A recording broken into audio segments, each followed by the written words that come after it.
أعوذ بالله من الشيطان الرجيم. بسم الله الرحمن الرحيم. ألم تر إلى الذين أوتوا نصيبا من الكتاب يؤمنون بالجبت والطاغوت ويقولون للذين كفروا هؤلاء أهدى من الذين آمنوا سبيلا. أولئك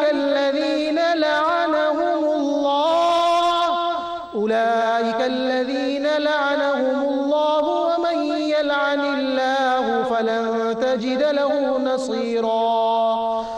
أم لهم نصيب من الملك فإذا لا يؤتون الناس نقيرا. أم يحسدون الناس على ما آتاهم الله من فضله فقد آتينا آل إبراهيم الكتاب والحكمة وآتيناهم ملكا عظيما. فمنهم من آمن به ومنهم من صد عنه وكفى بجهنم سعيرا.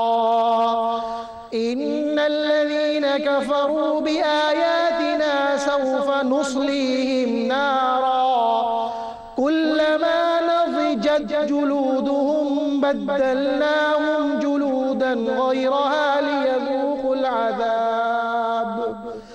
إن الله كان عزيزا حكيما. صدق الله العظيم.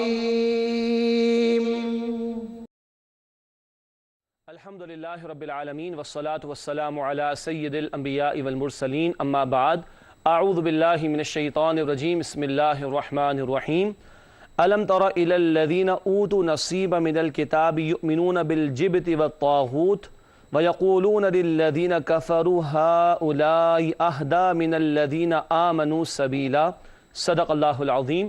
اللہم صلی علی محمد وعلی آل محمد وبارک وسلم. رب اشرح لی صدری ویسر لی امری واحلل عقدۃ من لسانی یفقہوا قولی واجعل لی وزیرا من اہلی آمین یا رب العالمین. ناظرین کرام السلام علیکم ورحمۃ اللہ وبرکاتہ. پروگرام بصیرت القرآن میں خوش آمدید. الحمدللہ آج پروگرام نمبر 136 آپ کی خدمت میں پیش کر رہے ہیں. انشاءاللہ آج ہم مطالعہ کریں گے سورۃ النساء آیات 51 والا ہوگا. اللہ تعالی ہمیں اس کی توفیق عطا فرمائے. آئیے ناظرین کرام اس مبارک فرمان رسول صلی اللہ علیہ وسلم کو سمجھنے کے بعد بات کو آگے بڑھاتے ہیں اور آج کی زیر مطالعہ آیات کا ترجمہ کرتے ہیں. آج ہم مطالعہ کر رہے ہیں سورۃ النساء آیات 51 تا 56 کا. ان آیات کا ترجمہ پیش خدمت ہے. ارشاد ہوا: اے نبی صلی اللہ علیہ وسلم، کیا آپ نے نہیں دیکھا ان کو جنہیں کتاب میں سے ایک حصہ دیا گیا تھا؟ وہ ایمان لا رہے ہیں بتوں اور سرکشوں پر اور کہتے ہیں ان کے لیے جنہوں نے کفر کیا کہ یہ لوگ زیادہ راہ راست پر ہیں ان سے جو ایمان لائے ہیں. یہی وہ بدنصیب یہودی ہیں جن پر لعنت کی اللہ نے، اور جس پر اللہ لعنت کرے تو آپ اس کے لیے کوئی مددگار نہیں پائیں گے. کیا ان کے لیے کوئی حصہ ہے اختیار میں؟ اگر ایسا ہو تو وہ لوگوں کو ایک تل کے برابر بھی نہیں دیں گے. کیا وہ لوگوں سے حسد کرتے ہیں اس پر کہ جو اللہ نے ان کو دیا ہے اپنے فضل میں سے؟ سو ہم نے تو دی ہے آل ابراہیم علیہ السلام ہی کو کتاب اور حکمت، اور ہم نے انہیں دی بہت بڑی بادشاہت. پھر ان میں سے وہ بھی ہیں جو ان پر ایمان لائے اور ان میں سے وہ بھی ہیں جنہوں نے ان سے رخ پھیر لیا. پھر کافی ہے نافرمانوں کے لیے جہنم، بھڑکتی ہوئی آگ. بے شک جنہوں نے کفر کیا ہماری آیات کا، ہم عنقریب ان کو ڈال دیں گے آگ میں. جب بھی ان کی کھالیں جلیں گی تو ہم بدل کر دیں گے انہیں اور کھالیں تاکہ وہ چکتے رہیں عذاب. بے شک اللہ زبردست ہے، کمال حکمت والا. ناظرین کرام یہ ترجمہ سورۃ النساء آیات 51 تا 56 کا. ترجمے کے بعد ربط آیات کی طرف چلتے ہیں. یعنی گزشتہ آیات جو ہم سمجھ چکے اور آج کی زیر مطالعہ آیات کا آپس کا تعلق کیا ہے، باہمی ربط کیا ہے. ربط آیات کے ذیل میں پہلی بات اسکرین پر آپ پڑھ رہے ہیں. گزشتہ آیات میں یہود کی گستاخیوں اور ان کی مذمت کا بیان تھا. نبی اکرم صلی اللہ علیہ وسلم کی شان میں معاذ اللہ گستاخیاں کرتے تھے، اس کا تذکرہ تھا، اور یہ بھی بات آ گئی تھی کہ ان پر لعنت فرما دی ان کی ان حرکتوں کی وجہ سے اللہ نے. اب کیا ہے؟ اب ان کے مزید جرائم کا بیان ہو رہا ہے، مزید ان کی گستاخیاں یا ان کے برے اعمال کا تذکرہ آج بھی آئے گا۔ ناظرین کرام، ربط آیات کے بعد تعارف کا سیگمنٹ ہوتا ہے، یعنی جن باتوں کو آج ہم تفصیل سے آگے سمجھیں گے ان کا مختصر بیان اولاً جائزے کے طور پر لکھا ہے۔ تعارف میں سب سے پہلی بات آپ دیکھ رہے ہیں اسکرین پر، یہود کا ایمان والوں سے حسد اور مشرکین کو پسند کرنے کا بیان، یعنی مسلمانوں کے مقابلے میں مشرکین کو کہتے تھے بہتر ہے، انا للہ و انا الیہ راجعون، یہ گراوٹ کی انتہا ہے، اس کا بیان آئے گا۔ اگلی بات دیکھیے تعارف کے ذیل میں، اللہ تعالیٰ کی بادشاہت میں کوئی حصے دار نہیں، اللہ جس کو جو چاہے عطا فرمائے، نبوت کس کو عطا فرمائے یہ بھی کس کا فیصلہ ہوتا ہے؟ اللہ کا۔ آخری بات تعارف کے ذیل میں لکھی ہے، اللہ تعالیٰ کی آیتوں کو نہ ماننے والوں کے لیے وعید یعنی عذاب کی دھمکی۔ ناظرین کرام، تعارف کے بعد آیات کا تجزیہ، ہر آیت میں کیا عنوان ہوتا ہے جس پر گفتگو ہوگی انشاءاللہ تعالی، آئیے اس کا مطالعہ کریں۔ سورۃ النساء آیات 51 تا 56 کا تجزیہ، 6 آیتیں آج ہم سمجھ لیں، ہر آیت میں کیا عنوان یا موضوع ہے، آئیے اس کو سمجھتے ہیں مختصراً۔ پہلی آیت، آیت نمبر 51۔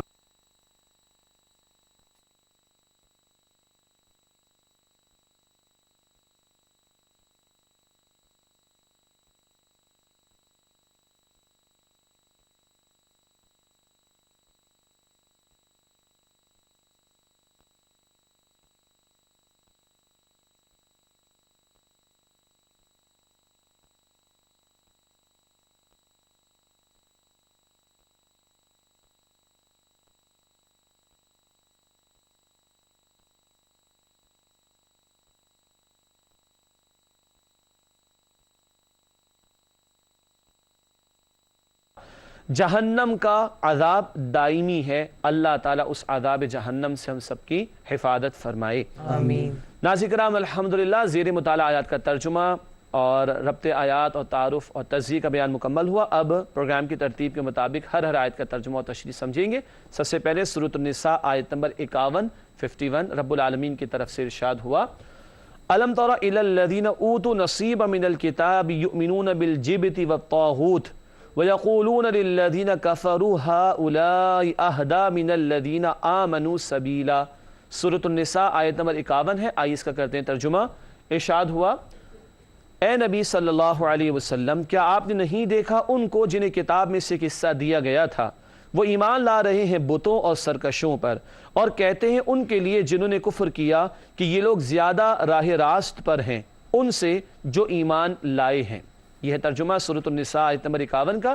آئیے اس آیت کی تشریح کی طرف چلتے ہیں، چند الفاظ ہیں جو قابل غور ہیں، ان پر بات کریں گے۔ سب سے پہلے تشریح میں آپ دیکھ رہے لکھا ہے جبت، یہ لفظ آیا تھا جبت کا عربی میں قرآن کے متن میں۔ جبت کے معنی میں بت، جھوٹے معبود، جادو، جنتر منتر، فال گیری سب شامل ہیں، یعنی جتنی باطل چیزیں ہیں سب کے سب جبت میں داخل ہیں، جتنی باطل چیزیں ہیں وہ جبت کے مفہوم میں داخل ہیں، چاہے وہ بت ہوں، جھوٹے معبود ہوں، جادو ٹونا ہو، فال گیری ہو، جنتر منتر ہو، سب اس میں داخل ہے۔ اچھا، اب ذرا غور کیجئے، یہ اہل کتاب کا بیان ہو رہا ہے اور وہ ان چکروں میں پڑے ہوئے ہیں، یعنی یہ یہود خاص طور پر جو اللہ کو مانتے تھے، موسیٰ علیہ السلام کو مانتے تھے، تورات کو ماننے کے دعوے دار تھے، وہ بتوں کے چکر میں پڑے ہوئے ہیں، یا وہ فال گیری اور جھوٹے معبود اور بت پرستی کرنے والے مشرکین کو بہتر کہنا یہ بھی کرتے تھے۔ تو اس کا حاصل کیا ہوا کہ بت پرستی کرنے والے مشرکین کے بتوں کو بہتر کہہ رہے ہیں تو بتوں کو مان ہی تو رہے ہیں۔ یہ ساری گندگی باطل کی ان میں داخل ہو گئی تھی، کن میں؟ یہود میں۔ اور بنیادی وجہ کیا تھی؟ ان میں حسد پیدا ہوا، اور اس حسد کی وجہ سے نبی اکرم صلی اللہ علیہ وسلم کی رسالت کا نہ صرف کہ انکار کیا بلکہ دشمن بن گئے اہل ایمان کے، اور اس دشمنی میں اتنے آگے گئے کہ مشرکین کی گندی اور باطل باتوں حتیٰ کہ بتوں کو بھی صحیح سمجھ رہے ہیں۔ ناظرین، یہ ہے حسد کی گراوٹ یا حسد کا نتیجہ کہ بندہ گراوٹ کی اس انتہا پر پہنچتا ہے کہ اللہ کو ماننے والے یہود مشرکین کے بتوں کو بھی صحیح کہہ رہے ہیں، معاذ اللہ۔ ایک اور بار جبت کے معنی میں لکھی آگے اسکرین پر آپ دیکھ رہے ہیں، ہر وہ چیز جبت ہے جس کی اللہ کے سوا عبادت کی جائے۔ تو وہی بات، تمام جھوٹے معبود، چاہے وہ بت ہو یا کوئی اور شے ہو، تمام جھوٹے معبود جن کی اللہ کے سوا عبادت کی جائے وہ بھی جبت کے مفہوم میں داخل ہیں۔ مگر پھر غور کیجئے، یہاں مشرکین عرب کے بارے میں بات نہیں آ رہی، اصلاً یہ بات آ رہی ہے اہل کتاب کے حوالے سے، ان کی گراوٹ کا ذکر کیا جا رہا ہے۔ آگے لکھا ہے ایک اور لفظ کے حوالے سے جو کہ طاغوت کا لفظ ہے، اس حوالے سے آگے لکھا ہے، بہت قیمتی یہ جملہ ہے، توجہ کیجئے گا، ہر وہ چیز شخص، ادارہ، نظام، قوت وغیرہ طاغوت ہیں جو لوگوں کو راہ حق سے ہٹائے۔ یہ لوگ طاغوت کو بھی مانتے تھے، اور ایک بہت بڑا طاغوت اگلے جملے میں آئے گا، ٹھیک ہے، وہ پڑھتے ہیں اب انشاءاللہ تعالی۔ لیکن یہ کیا تھا جملہ؟ ہر وہ چیز، شخص، ادارہ، نظام، قوت وغیرہ طاغوت ہے جو لوگوں کو رائے حق سے ہٹائے۔ کوئی شخص اللہ کے حکم کے مقابلے میں اپنے حکم کو نافذ کرنے کی بات کرے تو وہ بھی کیا ہے؟ طاغوت۔ کوئی ادارہ اللہ کے حکم کے مقابلے میں اپنا حکم نافذ کرے وہ بھی طاغوت۔ کوئی پارلیمنٹ، کوئی نظام حکومت، کوئی حکمراں اگر اللہ کے حکم کے مقابلے میں اپنے حکم کو نافذ کرنے کی بات کرے تو وہ بھی طاغوت ہے۔ اور ہمیں طاغوت کو ماننا نہیں، ہمیں طاغوت کا انکار کرنا ہے۔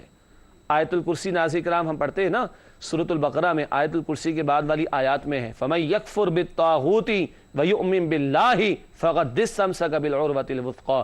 جو طاغوت کا انکار کرے اور اللہ پر ایمان رکھے، طاغوت کا انکار بھی ضروری، جو طاغوت کا انکار کرے اور اللہ پر ایمان رکھے اس نے مضبوط سہارا تھام لیا۔ اللہ ہمیں ہر قسم کے طاغوت سے محفوظ رکھے۔ اچھا، طاغوت کا لفظ طغیانی سے ہے، طغیانی سرکشی کو بھی کہتے ہیں، ہے نا؟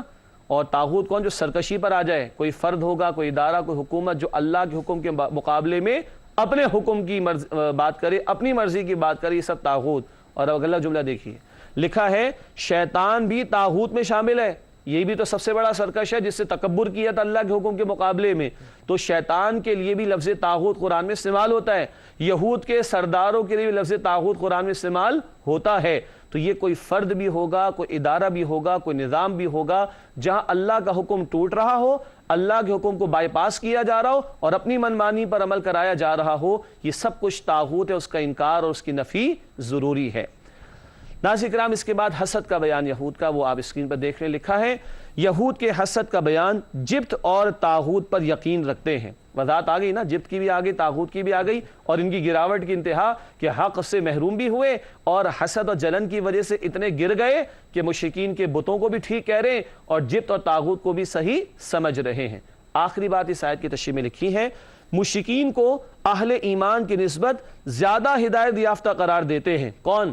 یہودی مشرکین کو مسلمانوں کے مقابلے میں زیادہ ہدایت یافتہ قرار دیتے، حالانکہ یہود کو پتہ ہے کہ اللہ نے بت پرستی سے منع کیا ہے، اللہ نے شرک سے منع کیا ہے، مگر نہیں، کیونکہ جلن ہو گئی مسلمانوں سے، حسد ہو گیا مسلمانوں سے، تو اس گراوٹ پر پہنچے کہ مشرکین کو مسلمانوں کے مقابلے میں بہتر کہنا شروع کر دیا۔ ناظرین کرام، اللہ مجھے اور آپ کو حسد کی ہر شکل سے بچائے کہ یہ انسان کو گندگی کے اس ڈھیر اور گراوٹ کی اس انتہا تک لے جاتا ہے۔ آئیے بات کو آگے بڑھاتے ہیں، اگلی آیات نسبتاً تشریح مختصر ہوگی ان میں۔ اگلی آیت ہے سورۃ النساء آیت نمبر 52، آئیے اس کا مطالعہ کریں۔ رب العالمین نے ارشاد فرمایا اولئک الذین لعنہم اللہ ومن یلعن اللہ فلن تجد له نصیرا۔ سورہ النساء آیت نمبر 52، آئیے کرتے ہیں اس کا ترجمہ۔ ارشاد ہوا، یہی وہ بد نصیب یہودی ہیں جن پر لعنت کی اللہ نے، اور جس پر اللہ لعنت کرے تو آپ اس کے لیے کوئی مددگار نہیں پائیں گے۔ سورۃ النساء آیت نمبر 52 ہے، آئیے اس کا ترجمہ کر لینے کے بعد تشریح کی طرف چلتے ہیں۔ سادہ بات ہے تشریح میں، پہلی بات لکھی ہے یہود جرائم کی وجہ سے اللہ تعالیٰ کی لعنت کے مستحق بنے۔ لعنت کا مطلب اللہ کی رحمت سے دور ہونا، اور اللہ کو کسی کو عذاب دینے کا شوق کوئی نہیں، معاذ اللہ۔ یہ بندے ہیں جو یہ حرکتیں کرتے ہیں اور اللہ کے عذاب اور اس کی لعنت کے مستحق خود بنتے ہیں۔ اللہ ہمیں محفوظ رکھے۔ اور اگلی بات تشریح میں لکھی ہے جس پر اللہ تعالیٰ لعنت کر دے اس کا کوئی مددگار نہیں ہوتا۔ کیوں؟ لعنت کا مطلب یہ اللہ کی رحمت سے دور ہے، جس کو خود اللہ اپنی رحمت سے دور کر دے اب اللہ کے مقابلے میں کوئی اس کی مدد کرنے والا نہیں ہوگا۔ اور یہاں رحمت سے دوری کی وجہ حسد بھی بنا، اور حسد کی وجہ سے گراوٹ کی انتہا ہماری سمجھ میں آ گئی۔ اللہ ہمیں حسد سے بھی بچائے اور اپنی لعنت سے بھی ہم سب کو محفوظ رکھے۔ ناظرین کرام، اس کے بعد سورۃ النساء آیت نمبر 53 ہے، رب العالمین کی طرف سے ارشاد ہوا ام لہم نصیب من الملک فاذا لا یؤتون الناس نقیرا۔ سورۃ النساء آیت نمبر 53 ہے، آئیے کرتے ہیں اس کا ترجمہ۔ کیا ان کے لیے کوئی حصہ ہے اختیار میں؟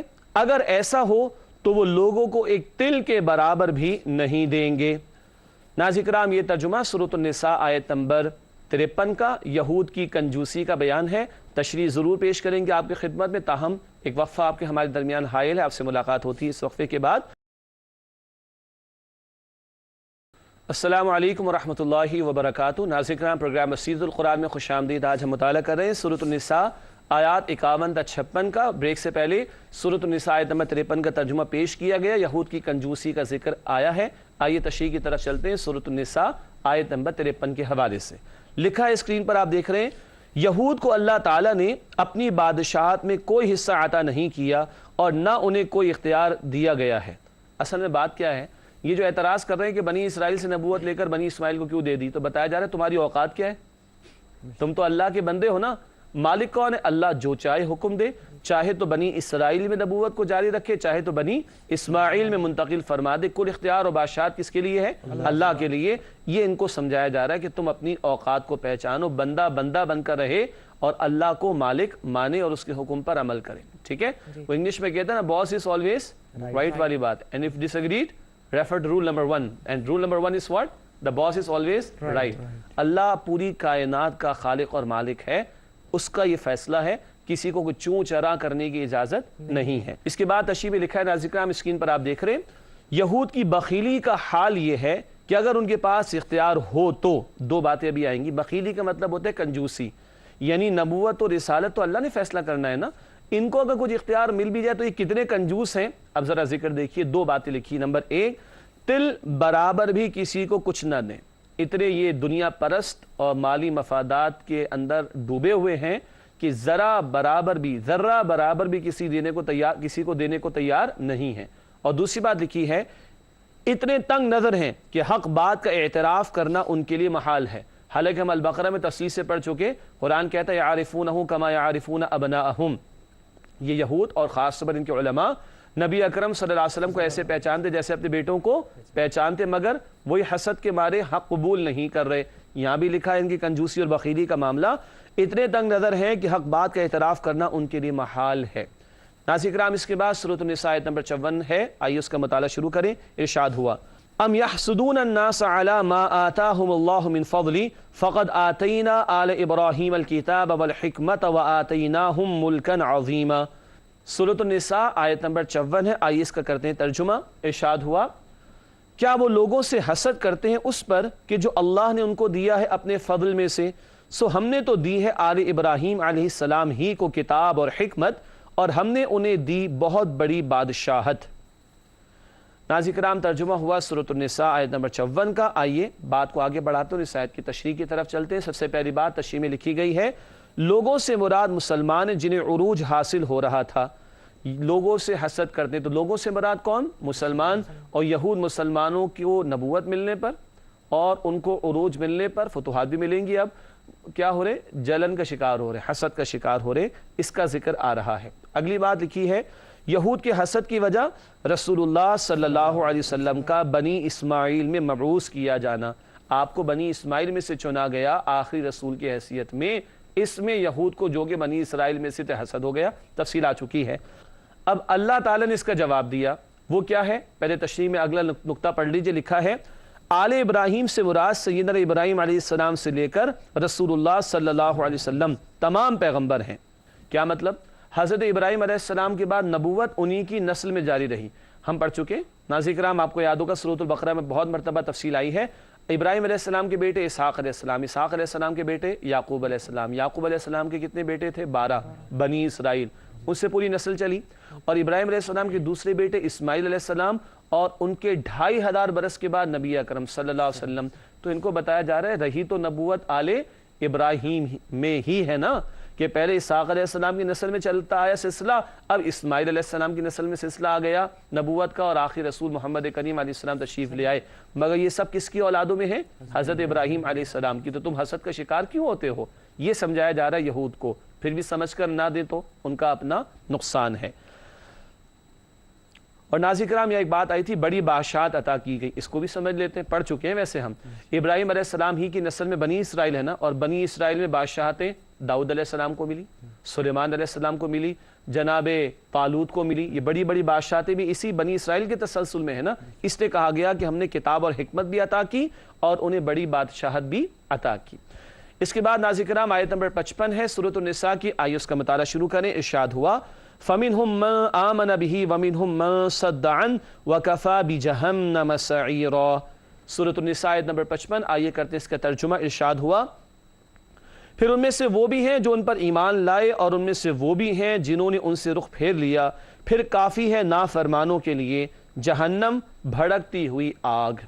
اللہ تعالی ہم سب کو جہنم کی آگ سے محفوظ فرمائے۔ ناظرین کرام، ترجمہ ہوا سورہ نساء آیت نمبر 55 کا۔ آئیے اس کی تشریح میں دو باتیں سمجھتے ہیں۔ پہلی بات اسکرین پر آپ دیکھ رہے ہیں، لکھا ہے یہود میں سے بعض ایمان لائے اور بعض نے انکار کیا اور دوسروں کو روکتے رہے۔ یہود میں سے بعض ایمان لائے اور بعض نے انکار کیا اور دوسروں کو روکتے رہے، خود بھی روکے اور دوسروں کو بھی روکا۔ دو گناہ ملیں گے، خود برباد ہونے کا گناہ اور دوسروں کو روک کر ان کو بھی برباد کرنے کا گناہ۔ اللہ ہمیں محفوظ رکھے۔ آخری بات اس آیت کی تشریح میں لکھی ہے، ایسے لوگوں کے لیے جہنم کی بھڑکتی ہوئی آگ کافی ہے۔ بہت سخت بات ہے، اللہ ہمیں جہنم کے عذاب کا خوف بھی عطا فرمائے اور اس سے بچنے کی محنت کی توفیق دے، اور اللہ بھڑکتی آگ سے ہم سب کو محفوظ فرمائے، آمین۔ ناظرین کرام، اس کے بعد آج کی زیر مطالعہ آیات میں سے آخری آیت ہے سورۃ النساء آیت نمبر 56، اور عذاب کی کیفیت کے بیان پر قرآن حکیم کی سخت ترین آیات میں سے ہے۔ لوگ کہتے ہیں مولانا حضرات بڑے ڈراتے ہیں، مولوی بڑے ڈراتے ہیں۔ ایک طرف رکھ دیجئے مولوی حضرات کو، مولانا حضرات کو، اللہ کے کلام کو سنیے، اللہ کس طرح ڈراتا ہے، اور ڈراتا ہے آپ کی میری بھلائی کے لیے کہ خوف کریں، خوف رکھیں اور بچنے کی کوشش کریں۔ سورہ نساء آیت نمبر 56 رب العالمین کی طرف سے ارشاد ہوا، ان الذین کفروا بآیاتنا سوف نصلیہم نارا کلما نضجت جلودہم بدلناہم جلودا غیرها لیذوقوا العذاب ان اللہ کان عزیزا حکیما۔ سورۃ النساء آیت نمبر 56 ہے۔ آئیے کرتے اس کا ترجمہ۔ ارشاد ہوا، بے شک جنہوں نے کفر کیا ہماری آیات کا، ہم ان قریب ان کو ڈال دیں گے آگ میں، جب بھی ان کی کھالیں جلیں گی تو ہم بدل کر دیں گے انہیں اور کھالیں، تاکہ وہ چکتے رہیں عذاب۔ بے شک اللہ زبردست ہے، کمال حکمت والا۔ بار بار کھال دی جائے گی تاکہ بار بار جلنے کے عذاب کو بھگتے۔ استغفر اللہ۔ ناظرین کرام، اللہ ہم سب کو محفوظ رکھے۔ اس آیت کی تشریح مختصراً، پہلا نقطہ تشریح میں آپ دیکھ رہے ہیں اسکرین پر لکھا ہے، اس آیت میں جہنم کی سختی، تسلسل اور دوام کا بیان ہے۔ دوام ہمیشہ رہنا، اللہ ہمیں محفوظ رکھے۔ اور دوسری بات، اس آیت کی تشریح میں آپ اسکرین پر پڑھ سکتے ہیں، لکھا ہے اللہ تعالیٰ کی آیات کا انکار کرنے والوں کی جہنم میں کھالیں جل جانے کے بعد دوسری کھال پہنائی جائے گی اور یہ سزا ہمیشہ جاری رہے گی۔ بار بار کھال دی جائے گی، بار بار جلایا جائے گا، بار بار کھال دی جائے گی، بار بار جلایا جائے گا، تاکہ مستقل وہ جلنے کے عذاب کو بھگتتے رہیں۔ اللہم اجرنا من النار، اے اللہ ہم سب کو آگ کے عذاب سے محفوظ فرما۔ یہ اللہ کا کلام ہے ناظرین، یہ اللہ نے ڈرایا ہے، یہ جہنم کا عذاب برحق ہے، اور اللہ رحمان و رحیم نے ڈرایا ہے تاکہ آج خوف پیدا ہو ہم میں، اور ہم ان کرتوتوں اور اعمال سے بچیں جو جہنم میں لے جانے والے ہیں۔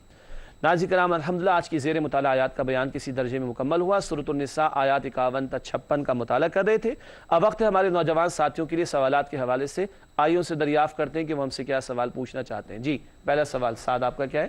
سر، جیسا کہ قرآن مجید میں اللہ تعالیٰ نے طاغوت کا ذکر کیا، تو طاغوت کی کچھ اور وضاحت کر دیجئے، اور آج ہمیں کون کون سے طاغوت سے اجتناب کرنا چاہیے، بچنا چاہیے؟ طاغوت کی اور وضاحت کر دیجئے، آج کن کن طاغوتوں سے ہمیں بچنے کا اہتمام کرنا چاہیے۔ طاغوت کا لفظ طغیانی سمجھتے ہیں، سرکشی۔ دریا اپنی حدود کراس کرے تو سیلاب آتا ہے، تو وہ کیا ہے؟ دریا میں طغیانی آ گئی۔ بندہ اللہ کی مقرر کردہ حدود کو کراس کرے تو یہ بھی سرکشی ہے۔ اگر ایک شخص، ٹھیک ہے، ایک شخص دوسروں کو مجبور کرتا ہے کہ وہ اللہ کے حکم کے مقابلے میں اس شخص کی بات مانے، تو یہ شخص بھی طاغوت ہے۔ ایک ادارے کا سربراہ یا ایک ادارہ اپنے لوگوں کو مجبور کرتے ہیں کسی گناہ کے عمل پر، نافرمانی کے عمل پر، تو وہ ادارہ اس وقت طاغوت ہے۔ کوئی حکومت اگر غیر اسلامی قوانین کو نافذ کرے یا اللہ کی شریعت کے مقابلے میں کافروں کے دیے ہوئے قوانین کو نافذ کرے، تو وہ حکومت اس وقت طاغوت ہے۔ شیطان بھی طاغوت ہے۔ اللہ کے احکامات کے مقابلے میں کافروں کے قانون سے فیصلے کرنے والے بھی طاغوت۔ ان سب سے بچنا ہوگا۔ اور ہاں، ہم بھی طغیانی پر نہ آ جائیں، اپنے نفس کی خواہشات پر عمل نہ کریں اللہ کے حکم کو چھوڑ کر، تو ہمیں خود بھی طغیانی سے بچنا ہے اور ہر قسم کے طاغوت سے بچنے کا اہتمام کرنا۔ یہ اکیلے کے لیے نہیں ہوگا، اس کے لیے اجتماعی زندگی اختیار کرنا ہوگی، دین کے ماحول میں آنا، دین کو سیکھنا، دین والوں کے ساتھ اٹھنا بیٹھنا۔ یہ اجتماعی طور پر جو طغیانی معاشرے میں ہے، اس کا مقابلہ بھی اجتماعی طور پر کرنا ہوگا۔ جیسے سورہ عصر میں آتا ہے وَتَوَاصَوْا